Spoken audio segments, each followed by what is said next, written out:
Assalamualaikum. I am Humaira Abdul Latif and I am graduated from University of Punjab and done my MPhil from Quaid-e-Azam University, Islamabad.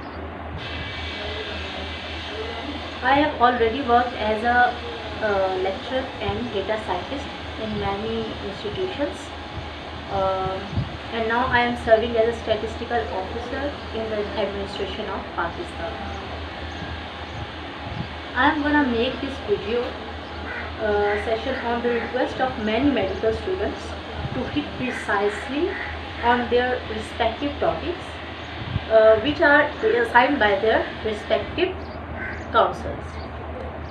So let's start with the introduction of statistics. तो ज़रा अब statistics जो है वो है क्या? Statistics है एक मैथमेटिकल साइंस। अब ये किसके साथ डील करती है? ये करती है न्यूमेरिकल डेटा के साथ डील। किसके साथ डील करती है? Dealing with numerical data. ठीक है, अब यहाँ मैंने न्यूमेरिकल का वर्ड यूज़ किया कि नंबर्स के साथ ये डील करती है। ठीक है, अगर आपके पास क्वालिटेटिव डेटा भी है तो भी आपको उसको नंबर्स में कन्वर्ट करना पड़ेगा, देन उसके ऊपर स्टैटिस्टिक्स अप्लाई होगी। ठीक है, तो सबसे पहले जो ये स्टैटिस्टिक्स है, जो ये सब्जेक्ट है, ये हमें सिखाता है या क्या सिखाता है कि हमने जो ये वाला न्यूमेरिकल डेटा है ये किस तरह से कलेक्ट करना है, किस तरह से हमने उसको ऑर्गेनाइज करना है। ठीक है, किस तरह से हमने उस डेटा को प्रेजेंट करना है और किस तरह से उस डेटा को एनालाइज करना है, यानी कि उसके ऊपर हमने किस तरह से फार्मूला लगा के जो हमारी डिज़ायर चीज़ है वो हमने निकालनी है और उसके बाद किस तरह से हमने उसको इंटरप्रेट करना है। इंटरप्रेट का मतलब है कि किस तरह से हमने उसमें से कंक्लूजन ड्रा करना है और नतीजा अखज़ करना है, और फिर उसके बेस के ऊपर हमने बहुत सारी पॉलिसीज़ बनानी होती है, गवर्नमेंट ने बनानी होती है, ऑर्गेनाइजेशन ने बनानी होती है।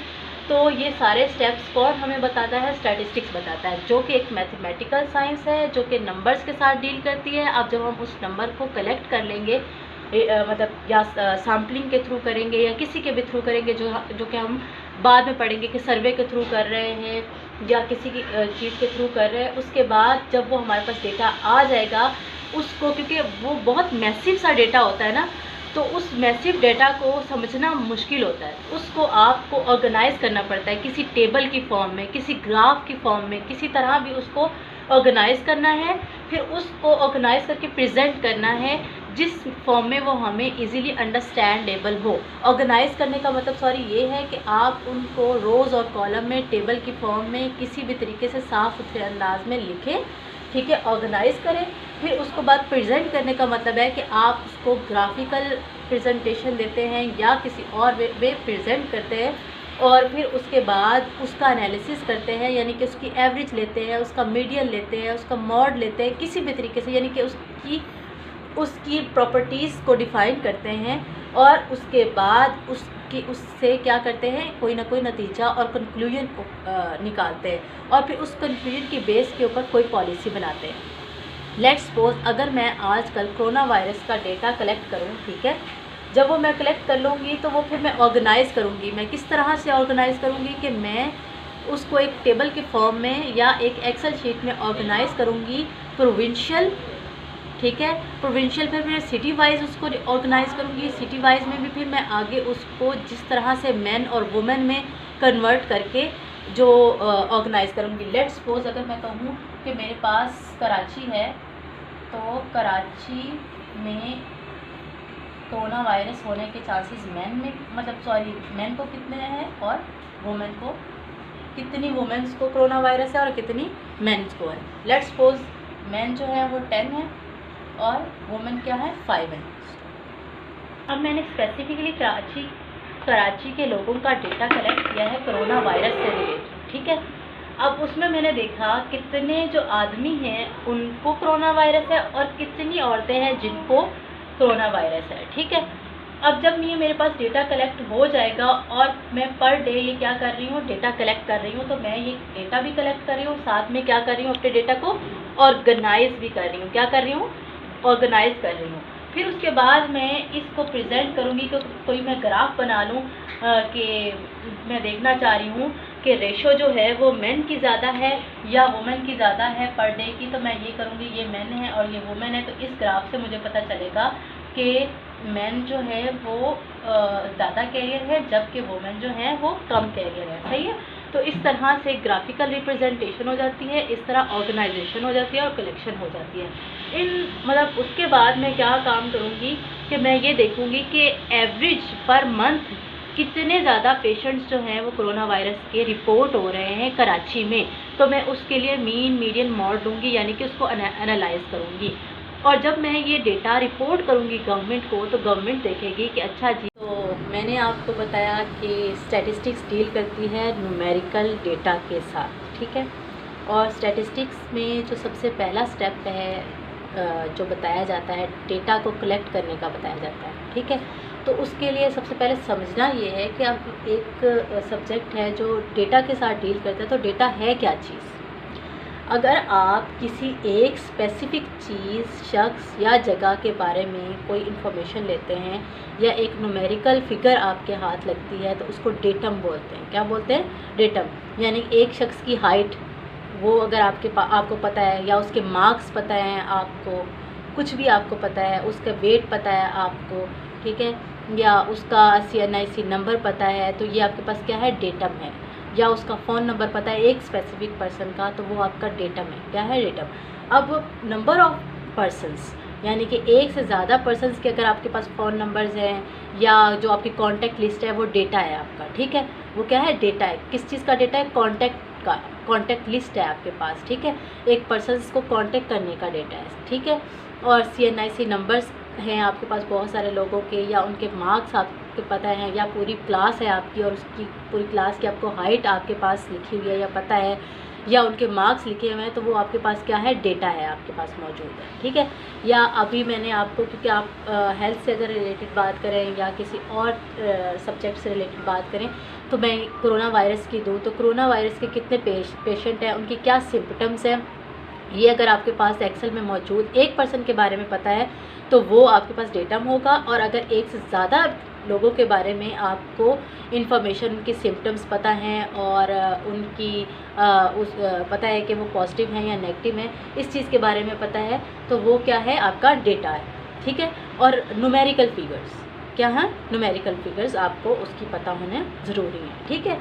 तो अब क्या है कि इसके साथ डील करते हैं। अब ये बात है कि जो फर्स्ट स्टेप है कलेक्शन का, कि डेटा को कलेक्ट किस तरह से करना है, वो हमारा नेक्स्ट स्टेप होगा, ठीक है। So how to collect the data. अब डेटा को कलेक्ट करने के दो तरीके होते हैं, या तो प्राइमरी सोर्स से आप डेटा कलेक्ट करते हैं या फिर सेकेंडरी सोर्स से आप डेटा कलेक्ट करते हैं। अब प्राइमरी सोर्स से डेटा किस तरह कलेक्ट किया जाता है? प्राइमरी का मतलब है कि first hand information. First hand यानी कि पहले वो किसी के पास ना हो, आपने उसको ओरिजिनली क्या किया, खुद से कलेक्ट किया है, तो वो आपका क्या होगा? प्राइमरी सोर्स होगा। क्या होगा? प्राइमरी सोर्स होगा। और डायरेक्टली आपने किसी जगह से उसको या किसी तरीके से उसको कलेक्ट किया है। कैसे कलेक्ट कर सकते हैं वो आप? पहला तरीका ये है कि आप या फेस टू फेस किसी से पूछ लें,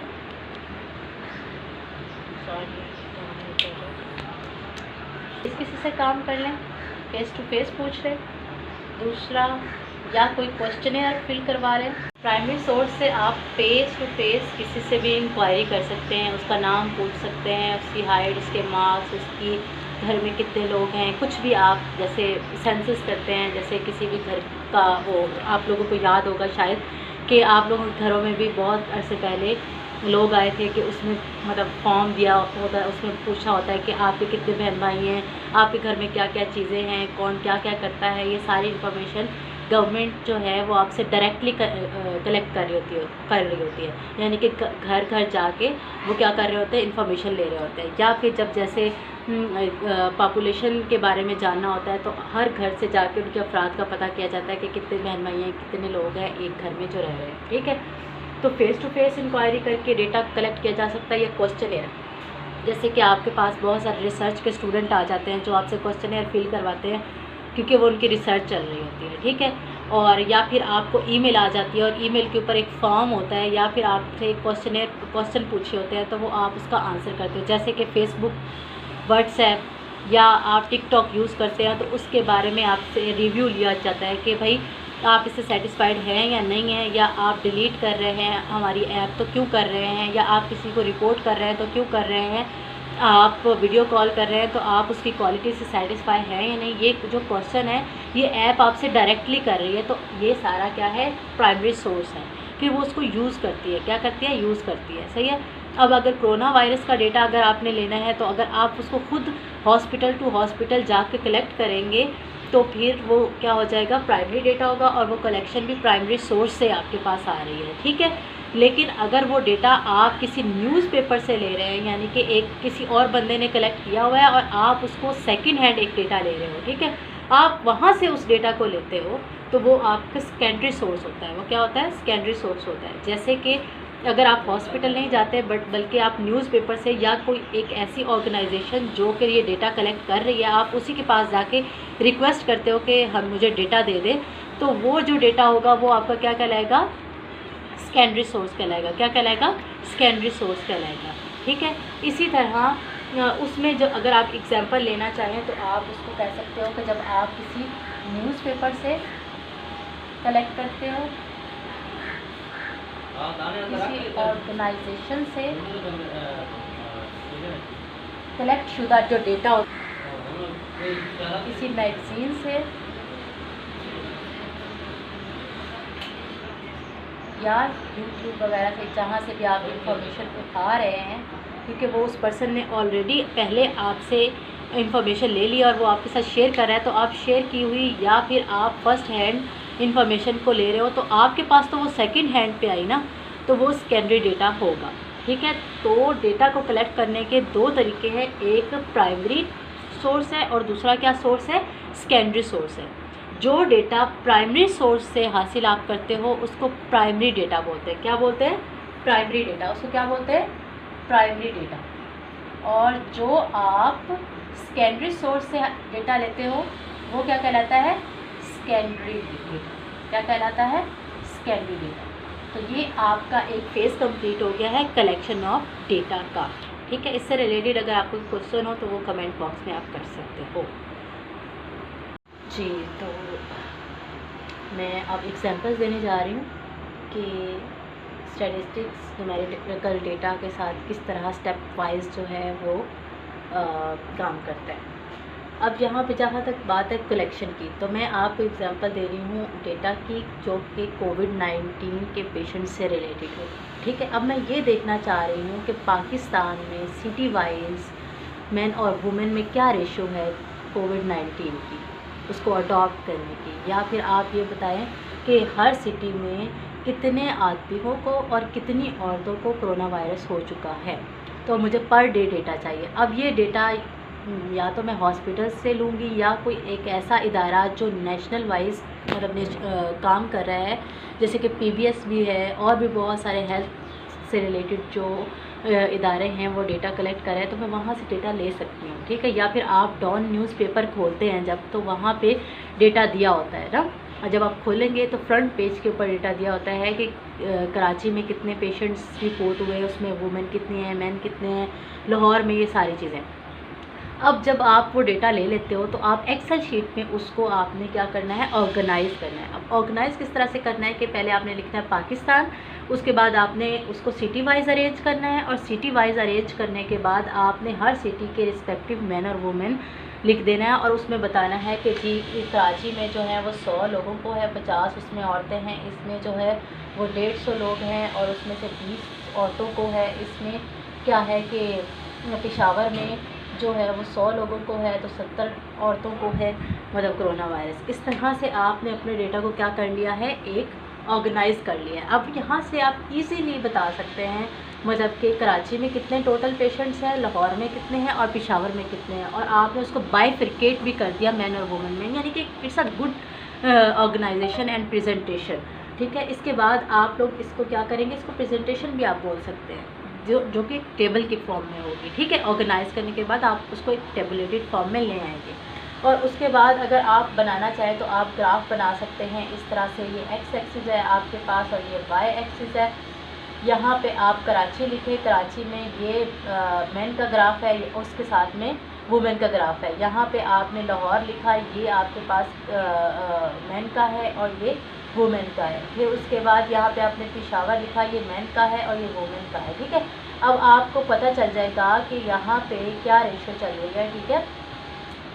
इस ग्राफ से आपको मतलब लाइन से अंदाज़ा हो जाएगा कि किस सिटी में सबसे ज़्यादा कोरोना वायरस के पेशेंट्स हैं, और ये भी पता चल जाएगा कि उसमें मेन की तादाद ज़्यादा है या वुमेन की तादाद ज़्यादा है। तो ये बहुत ज़्यादा इजीली अंडरस्टैंडेबल है। तो जो चीज़ आप अपने डेटा को जब एक ऐसी प्रेजेंटेबल फॉर्म में लेके आते हैं तो ये भी एक स्टैटिस्टिक्स का क्या है, स्टेप है, और ये भी आपको स्टैटिस्टिक्स ही बताता है, ठीक है। ये भी स्टैटिस्टिक्स का ही एक फंक्शन है। उसके बाद आपने एनालाइज किस तरह से करना है कि आपने ये एवरेज निकालनी है।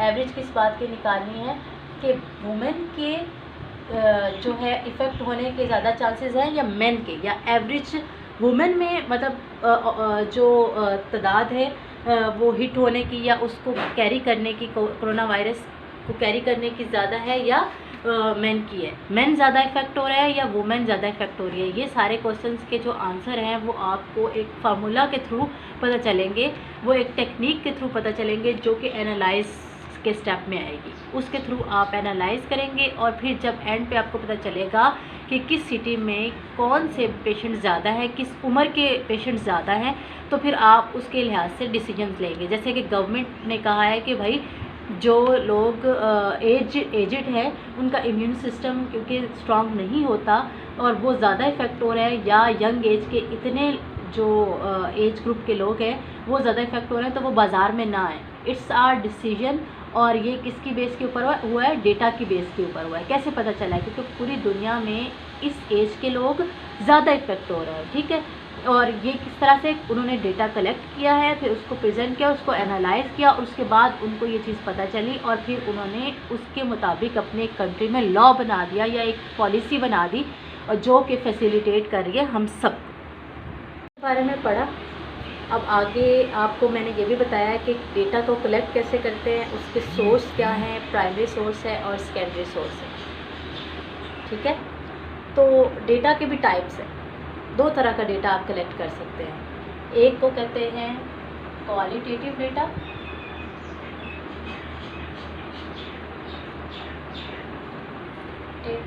ठीक है, और एक होता है क्वांटिटेटिव डेटा, ठीक है। क्वालिटेटिव डेटा का मतलब ये है कि जब आप किसी की क्वालिटी के बारे में डेटा कलेक्ट करते हैं हो और वो नंबर्स की फॉर्म में नहीं होता तो उसको बोलते हैं क्वालिटेटिव डेटा।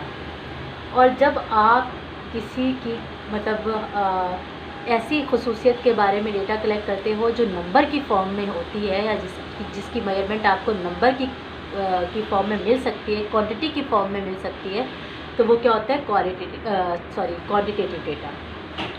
लेट्स सपोज अगर आप मैंने आपको डेटा के बारे में बताया कि डेटा क्या होता है। अब टाइप्स ऑफ डेटा हैं, तो टाइप्स ऑफ डेटा में क्वालिटेटिव डेटा है और क्वांटिटेटिव डेटा है। अगर क्वालिटी से रिलेटेड डेटा होगा तो क्वालिटेटिव है, और अगर क्वांटिटी से रिलेटेड होगा तो क्वांटिटेटिव है। फॉर एग्जांपल, अगर आप किसी पर्सन की एट्रीब्यूट्स देखते, इंटेलिजेंस देखना चाहते हैं, ठीक है, तो वो आप नंबर्स की फॉर्म में तो नहीं देख सकते। या आप कहते हो कि आपकी क्लास में कितने लोगों की आइज़ ब्लैक हैं, तो जो आइज़ का ब्लैक होना है वो एक क्वालिटी है, क्वांटिटी नहीं है। तो आप उसको येस और नो में कहोगे ना, तो येस और नो क्या है, वो आपकी क्वालिटी है। क्या है? क्वालिटी है। तो क्वालिटी को जब हम क्वालिटी वाइज डेटा लेते हैं तो वो हमारे पास क्वालिटेटिव डेटा होता है। जैसे कि अगर मैं कहूँ कि किसी शख्स को कोरोना वायरस है या नहीं है, तो ये भी एक पेशेंट की वो एट्रीब्यूट है, क्वालिटी है कि उसमें मतलब क्या चल रहा है। हम अगर कहेंगे कि येस और नो, तो वो किसी नंबर की फॉर्म में नहीं है, वो एक क्वालिटी की फॉर्म में है, वो एक क्वालिटी की फॉर्म में है। तो जब नंबर की फॉर्म में नहीं है, येस और नो है, या मतलब आप स्ट्रांगली एग्री और इस तरह की फॉर्म में आप आंसर देते हो, एक क्वालिटी का बताते हो किसी भी पर्सन की, तो वो क्या होगा, आपकी क्वालिटेटिव डेटा होगा। ठीक है। इसी तरह क्वांटिटेटिव डेटा क्या है, वो भी एक होती तो एट्रीब्यूट की एक क्वालिटी होती है, लेकिन उसको आप एक नंबर की फॉर्म में क्या कर सकते हो, प्रेजेंट कर सकते हो। समझ आई, नंबर की फॉर्म में। जैसे कि अगर मैं कहूँ कि किसी पर्सन की हाइट कितनी है, तो आप उसको नंबर की फॉर्म में बताओगे ना कि 5.4 है, 5.6 है किसी बंदे की हाइट, तो वो जो है वो एक ऐसी क्वालिटी है जिसको आप नंबर की फॉर्म में लिख सकते हो, तो वो आपकी क्वांटिटेटिव डेटा कहलाएगा। क्या कहलाएगा, क्वांटिटी कहलाएगी, मिकदार कहलाएगी, मैयर कहलाएगी। जबकि एक ऐसी एट्रीब्यूट जिसको आप नंबर की फॉर्म में नहीं अभी लिख सकते, जिसको आप बताते हैं तो यस नो या किसी और वर्डिंग की फॉर्म में बताते हो, तो वो क्या होगा, आपकी क्वालिटी कहलाएगी। सही है। जैसे कि मैं कहूँ आपकी आइज़ का कलर,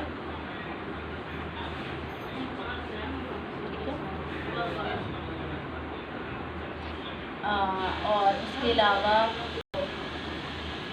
की क्वालिफिकेशन,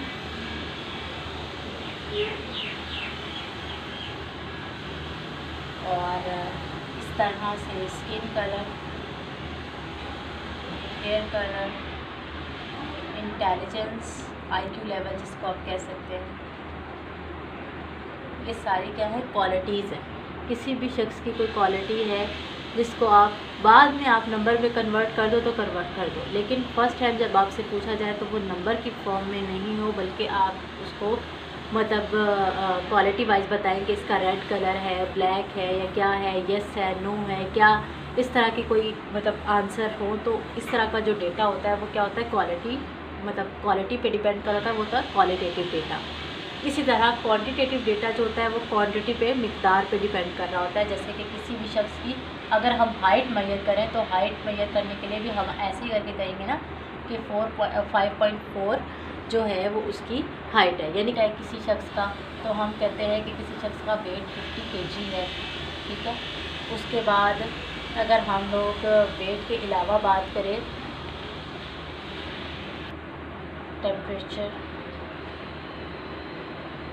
ठीक है, कितने सेंटीग्रेड टेम्परेचर चल रहा है किसी भी सिटी का, तो ये सारा जो डेटा है वो क्या है, क्वांटिटेटिव डेटा है। अब number of patients in number of patients, corona virus patients, तो वो भी नंबर्स की फॉर्म में होंगे, ठीक है।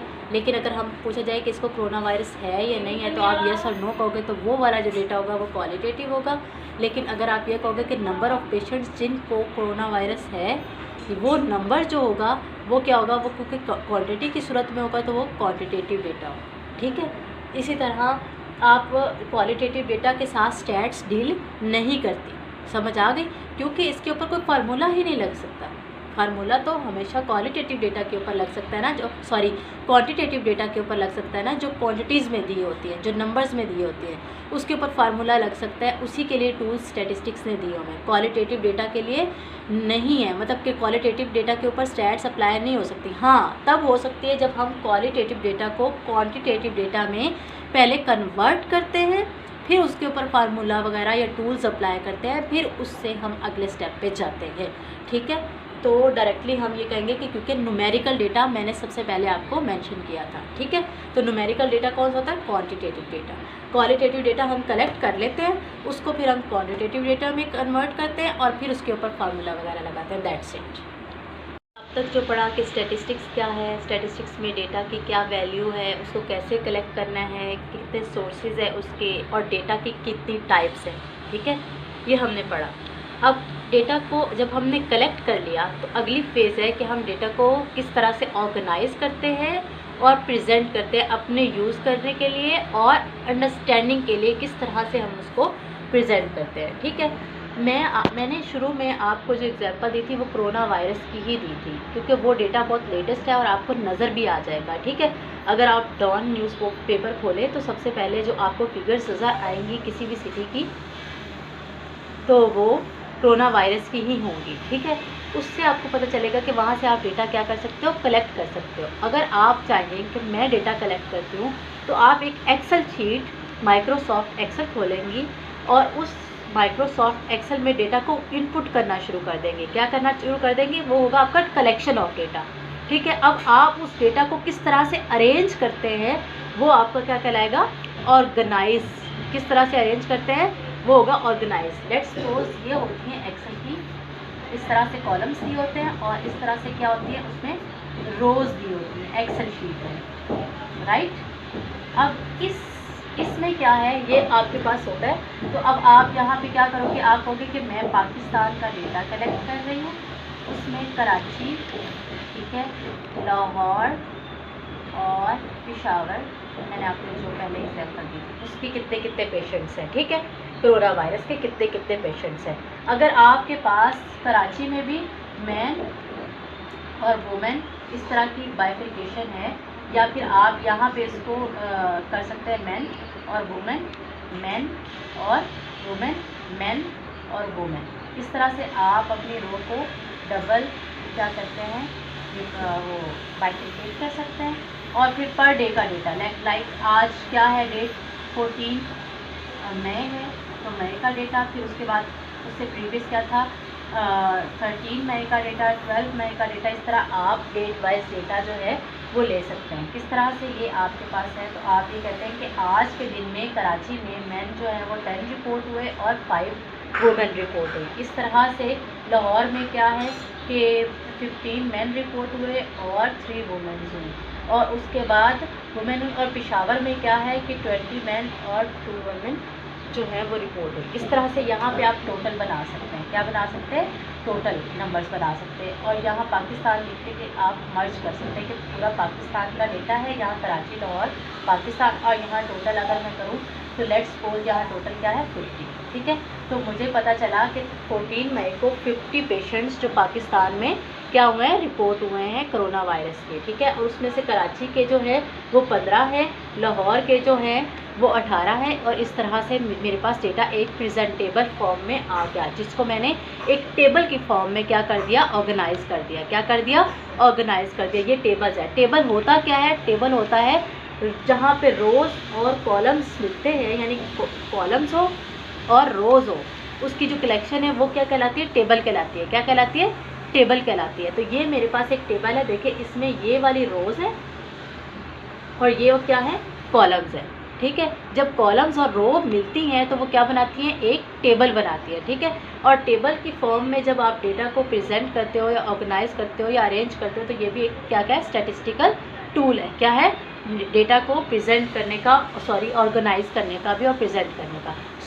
तो आपने क्या काम किया कि डेटा को किसके थ्रू यहाँ पे प्रेजेंट किया, टेबल के थ्रू। किसके थ्रू, टेबल के थ्रू।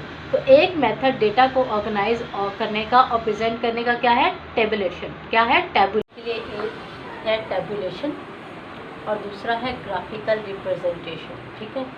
टेबुलेशन के थ्रू आप क्या करते हैं, टेबल की फॉर्म में अपने डेटा को ऑर्गेनाइज कर लेते हैं। क्या कर लेते हैं, ऑर्गेनाइज कर लेते हैं, और फिर ग्राफ की मदद से उसको प्रेजेंट करते हैं, ठीक है। अब ये प्रेजेंटेशन जो है वो इसलिए की गई है ताकि डेटा जो है वो इजीली अंडरस्टैंडेबल हो।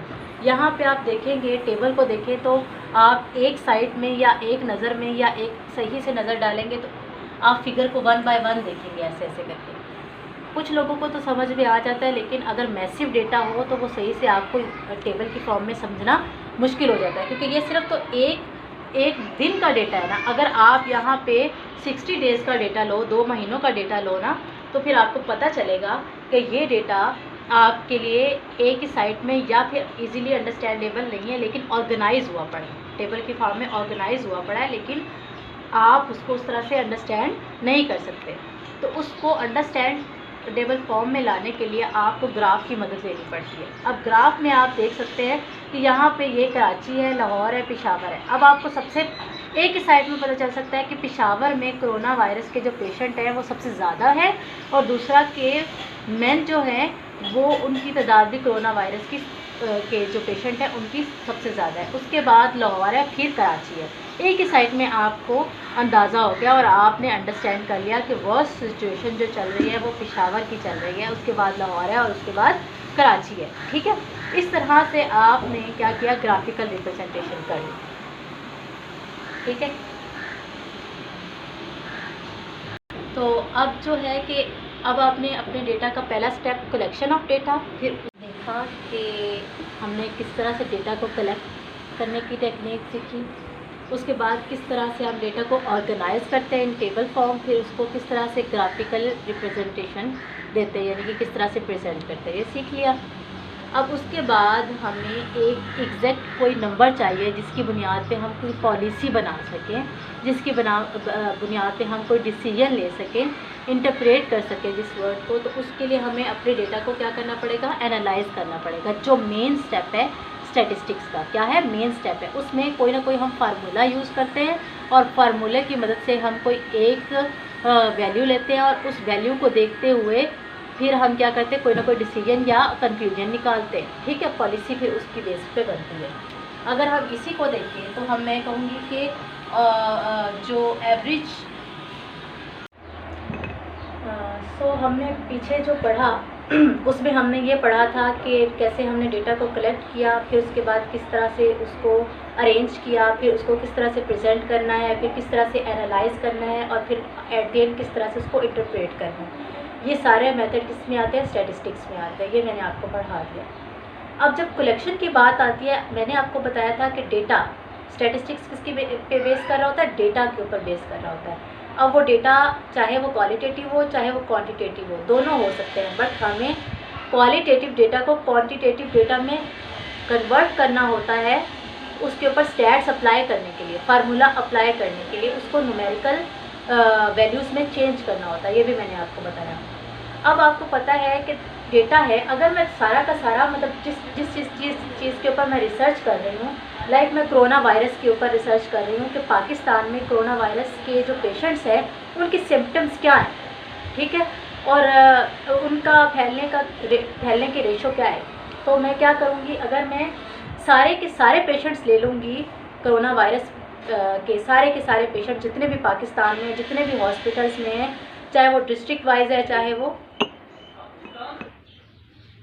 पाकिस्तान में जितने भी पेशेंट्स हैं कोरोना वायरस के, अगर वो सारे के सारे हम अपनी स्टडी के लिए उठा लेते हैं, उनके सिम्टम्स चेक करते हैं और उनकी कंडीशंस चेक करते हैं और ये देखते हैं कि उनको कौन कौन सी पहले जो है वो मतलब कोई शुगर का पेशेंट है, कोई किस चीज़ का पेशेंट है, ये देखते हैं। यानी कि हम अपनी स्टडी के लिए ना कोरोना वायरस का एक पेशेंट भी नहीं छोड़ते, टोटल ग्रुप ले लेते हैं कोरोना वायरस का जो पाकिस्तान में है। तो वो हमारी पॉपुलेशन होगी, वो कौन सी स्टडी होगी, पॉपुलेशन स्टडी होगी, ठीक है। लेकिन अगर मेरे लिए पॉसिबल नहीं है कि मैं अपनी स्टडी में हर पेशेंट को शामिल करूं, क्योंकि मेरे इस पर बहुत ज़्यादा कॉस्ट भी लगती है, टाइम भी लगता है, ठीक है। तो मैं क्या करूं कि मैं हर डिस्ट्रिक्ट से रिप्रेजेंटेटिव कोरोना वायरस के पेशेंट्स ले लूँ जिनको वाकई ही वो सिम्टम्स भी हों और वो स्वेयर किस्म के और माइल्ड किस्म के सारे सिम्टम्स के हर तरह के मैं पेशेंट्स जो हैं वो अपनी स्टडी में शामिल कर लूँ। लाइक पूरे पेशेंट्स कितने हैं, 1000 पेशेंट्स हैं पाकिस्तान में। आप सपोज करें कि 1000 पेशेंट्स हैं कोरोना वायरस के, और अगर मैं 1000 के 1000 अपनी स्टडी में ले लूँगी तो उसको बोलूँगी पॉपुलेशन। लेकिन अगर मैं ये नहीं ले सकती और मैं उसमें से कुछ उठाना चाहती हूँ लेकिन वो रिप्रेजेंटेटिव हो, ऐसा ना हो कि मैं सारे के सारे सिंध से ले लूँ, ऐसा ना हो कि मैं सारे के सारे पंजाब से ले लूँ, मैं सिंध से कुछ लूँ, कुछ पंजाब से लूँ, कुछ मतलब जो भी हमारे पास डिस्ट्रिक्ट हैं या सॉरी हमारे प्रोविंसेस हैं उनमें से मैं मतलब रिप्रेजेंटेटिव जो हैं वो पेशेंट्स उठा लूँ, तो वो मेरा सैंपल होगा। और वो कौन सा सैंपल होगा, रिप्रेजेंटेटिव सैंपल होगा। कौन सा, रिप्रेजेंटेटिव सैंपल, यानी कि जो वाकई कोरोना वायरस के पेशेंट्स को रिप्रेजेंट करे। तो हमारी जो स्टडी है स्टैटिस्टिक्स की वो बेस करती है सैंपल डेटा के ऊपर। किसके ऊपर, सैंपल डेटा के ऊपर, क्योंकि पॉपुलेशन को हम हर वक्त स्टडी नहीं कर सकते, ये कॉस्टली भी होता है और टाइम कंज्यूमिंग भी होता है और ये पॉसिबल भी हर वक्त नहीं होता। स्टैटिस्टिक्स ही बेसिकली बनाई इसलिए गई है ताकि हम सैंपल का डेटा लें और उससे कुछ ना कुछ मेजरमेंट निकालें और उसको फिर मतलब हम लोग उससे कंक्लूजन निकाल के पॉलिसी बनाएं, उसको इंजेक्ट कर दे पॉपुलेशन के ऊपर। अब मैंने आपको बता दिया कि पॉपुलेशन क्या है और सैंपल क्या है। अब देखिए 1000 पेशेंट मैंने टोटल ले लिए। अब उन 1000 पेशेंट का अगर मैं मीन लूँ ना, अगर उनका मीन लूँ, उनके बॉडी टेम्परेचर को मैं नोट करूँ और उसका मीन ले लूँ, तो वो जो क्वांटिटी मेरे पास मीन की आएगी ना, मैं उसको बोलूँगी पैरामीटर। उसको क्या बोलूँगी, पैरामीटर, क्योंकि वो कांस्टेंट होता है, वो चेंज नहीं होगा। देखिए 1000 पेशेंट्स हैं, उनका मैंने एक टाइम में एक दिन में टेम्परेचर नोट किया है बॉडी का और वो मैंने लिख लिया है। आप उसको जितनी दफ़ा जमा करोगे और उसको 1000 पे डिवाइड करोगे वो आंसर एक ही आएगा। चाहे आप उनकी उसको सेंडिंग ऑर्डर में लिख दें, डिसेंडिंग ऑर्डर में लिख दें, या उनकी जो अरेंजमेंट्स है चेंज कर ले, जो मर्जी कर ले, उनका मीन चेंज नहीं होगा, क्योंकि पेशेंट भी चेंज नहीं हुए और उनका उस दिन का बॉडी टेम्परेचर भी चेंज नहीं हुआ। तो वो फिर जो मीन होगा वो कांस्टेंट ही रहेगा, और उस कांस्टेंट वैल्यू को बोलते हैं पैरामीटर। उसको क्या बोलते हैं? पैरामीटर। और वो क्या होता है? कांस्टेंट होता है, जो कि चेंज नहीं होता। कांस्टेंट का मतलब है कि वो फिक्स होता है, चेंज नहीं होता, ठीक है। इसी तरह अब जब मैंने 1000 में से 200 पेशेंट्स ले लिए, अब उन 200 पेशेंट्स का जब मैंने मीन लिया है ना, तो वो मीन लेट्स सपोज आ गया 10। क्या आ गया है? वो मीन आ गया 10, मैंने लिख दिया 10। ओके, अब इस वैल्यू को मैं बोलूँगी स्टैटिस्टिक्स नहीं है, यहाँ पे एस नहीं है, सही है। ये है स्टैटिस्टिक, यानी ये एक वेरिएबल की प्रॉपर्टी है, यानी ये फिक्स नहीं होता और ये स्टैटिस्टिक होता है, ठीक है, वेरिएबल होता है। वो कैसे वेरिएबल होता है कि अगर आप ये 200 पेशेंट चेंज कर दें, ये 200 को छोड़ के कोई और 200 का सैंपल ले लें, ठीक है, तो वो उनका तो बॉडी टेम्परेचर इन 200 पेशेंट से चेंज होगा ना, डिफरेंट होगा, तो वो फिर चूँकि डिफरेंट होगा तो मीन भी डिफरेंट आएगा। इन 200 पेशेंट्स का मीन दूसरे किसी 200 पेशेंट्स से डिफरेंट होगा। समझ आ गई? यानी कि जैसे जैसे हम अपना सैंपल चेंज करेंगे, लोगों को चेंज करते जाएंगे या रिप्लेस करते जाएंगे अपने सैंपल में, तो उनका बॉडी टेम्परेचर चूँकि चेंज होगा तो हमारा मीन भी चेंज हो जाएगा। तो इसको हम स्टैटिस्टिक बोलते हैं। पैरामीटर में और स्टैटिस्टिक में ये फ़र्क होता है कि पैरामीटर फिक्स होता है, कांस्टेंट होता है, और ये क्या होता है? वो स्टैटिस्टिक होता है, वेरिएबल होता है, सही है। सॉरी, इसको वेरिएबल लिखना है। अच्छा, जो आज हमने टॉपिक कवर किए हैं उनका PDF जनरेट कर लिया गया है, तो जिन को वो PDF चाहिए तो वो कमेंट बॉक्स में अपना ईमेल या व्हाट्सएप नंबर ड्रॉप कर दे, हम उनको जो है वो अवेलेबल किए